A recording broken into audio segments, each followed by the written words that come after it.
मध्य प्रदेश के मुख्यमंत्री डॉक्टर मोहन यादव भी दिल्ली दौरे पर हैं। दिल्ली दौरे के दौरान उन्होंने केंद्रीय गृह मंत्री अमित शाह से मुलाकात की है और इस दौरान दोनों के बीच कई महत्वपूर्ण विषयों पर बातचीत हुई।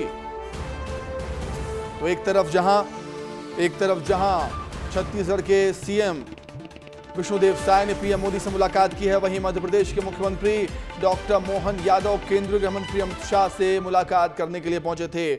दिल्ली में मुलाकात हुई है। दिल्ली के दौरे पर हैं मुख्यमंत्री डॉक्टर मोहन यादव। दिल्ली दौरे के दौरान उन्होंने केंद्रीय गृह मंत्री अमित शाह से मुलाकात की और इस दौरान दोनों के बीच कई महत्वपूर्ण विषयों को लेकर, मुद्दों को लेकर चर्चा हुई है।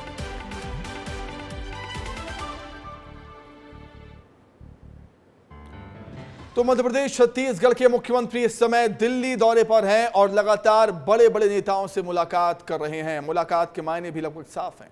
दोनों राज्यों में मंत्रिमंडल विस्तार की अटकलें चल रही हैं और वहीं दोनों प्रदेशों के मुख्यमंत्री आगामी कार्य योजना को लेकर केंद्रीय मंत्रियों से मुलाकातें कर रहे हैं लगातार। वहीं आगामी बजट सत्र को लेकर भी चर्चाओं का दौर जारी है। दो तस्वीरें आपके सामने, एक तस्वीर में सीएम साय आपको नजर आएंगे पीएम मोदी से मिलते हुए, दूसरी तस्वीर में आपको नजर आएंगे मुख्यमंत्री डॉक्टर मोहन यादव गृह मंत्री अमित शाह से मुलाकात करते हुए।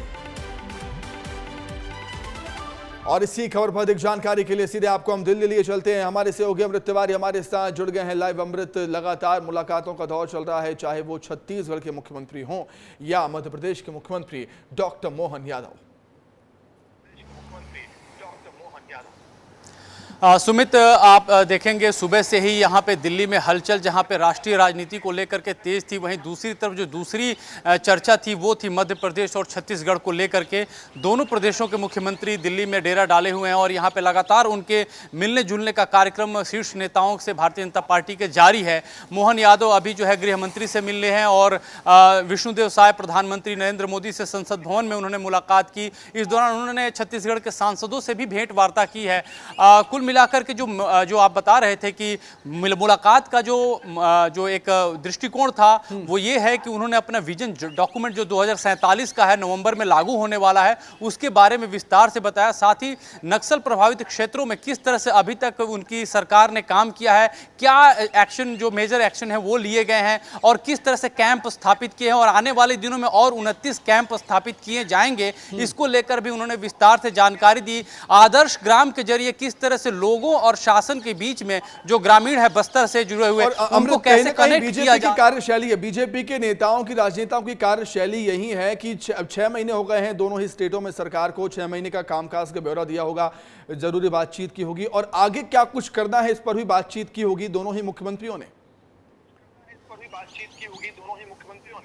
बिल्कुल सुमित, और आगे को लेकर के ही जो एक अटकलें लग रही हैं कि मंत्रिमंडल विस्तार या उसमें थोड़ा बहुत हेरफेर हो सकता है, उसको लेकर के चर्चा भी हुई है। खासतौर पे छत्तीसगढ़ में अभी तक जो देखा गया रवायत रही है कि संभाग स्तर पे मंत्रियों का बंटवारा होता रहा है, तो इसको लेकर के एक दबाव विष्णुदेव साय पे भी है कि क्या वही वो रीति रिवायत मंत्रालय में अपने जो है वो जारी रखेंगे या फिर इसमें कोई तब्दीली होगी। लेकिन जिस तरह से मोदी सरकार ने हाल के दिनों में फैसले लिए थे, उसके मद्देनजर ये माना जा रहा है कि कुछ चौंकाने वाले फैसले जरूर होंगे, क्योंकि जिस तरह से ये बातें चल रही हैं कि दो जो है एक तरह से जो जगह खाली बनी पड़ी है मंत्रिमंडल विस्तार को लेकर के छत्तीसगढ़ में, उसमें कौन फिट होगा। निश्चित तौर पर मंत्रिमंडल विस्तार भी होना है, बजट भी आना है, तो कई चौंकाने वाले फैसले मंत्रिमंडल विस्तार को लेकर हो भी सकते हैं छत्तीसगढ़ में। बहुत धन्यवाद आपका अमृत, जुड़ने के लिए, तमाम बातचीत के लिए बहुत शुक्रिया।